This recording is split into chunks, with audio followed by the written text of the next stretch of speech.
Thanks, ladies. Yeah, I'm still a little heartbroken from the loss this weekend, but I'm trying to do the best I can to get through this week. Iowa football did kick off their conference schedule on Saturday when they welcomed Wisconsin into Kinnick for a Big Ten West night game. Wisconsin struck first in the second quarter with this go-ahead touchdown pass from Badger quarterback Alex Hornibrook to Jake Ferguson. Iowa responded later in the second with a touchdown of their own from Nate Stanley to Noah Fant to tie it up before heading into halftime. In the third, Wisconsin capitalized on an Iowa error on special teams when they took a 14-10 lead with this touchdown to Danny Davis.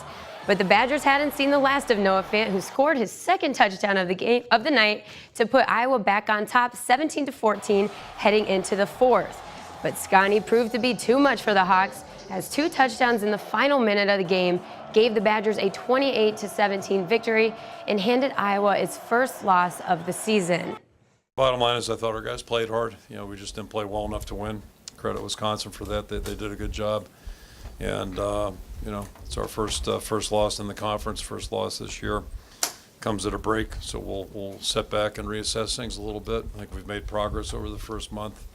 And really the two keys right now are how we respond and then how we move forward. And that's where our focus will start tomorrow. When you're playing a tough team, a big-time game, Big Ten opponent, especially a team that's really well coached and plays well like Wisconsin does, it's all about the details, it's all about the fundamentals. And when we had some, errors, offense, defense, special teams, we win as a team, we lose as a team, and tonight we just didn't play well enough to come out with a win.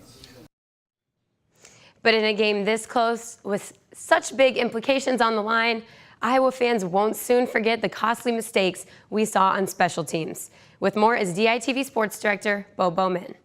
There are three legs that support every football team: offense, defense, and special teams. It takes all three to win a game. This Saturday, Iowa played on two legs, and Wisconsin knocked them off balance. I think as everybody saw, we made some critical errors. If you're going to win in Big Ten play, you've got to play cleaner football than what we did tonight. Iowa's punt return team gave up 2 turnovers off of 2 fumbles. When you play Wisconsin, possessions are a real premium, so we squandered a couple opportunities on that front, and that's ended up paying for that at the end too. And Wisconsin capitalized on the mistake, scoring a touchdown after the second fumble. They played clean football tonight. Even there, though, hope you can hold them to a field goal. That was the next challenge, and we weren't good enough to do that in that possession. But the Hawks fired right back when quarterback Nate Stanley found Noah Fant in the end zone for the second time that night. But it still wasn't enough for the Hawks, who lost the game on this touchdown delivered from Wisconsin quarterback Alex Hornibrook.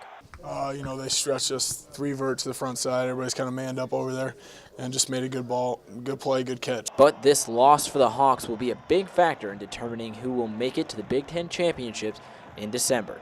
Reporting from Kinnick Stadium, Bo Bowman, DITV Sports. In other news, this weekend, Iowa baseball opened up their fall ball season. But what was missing a familiar face on the diamond?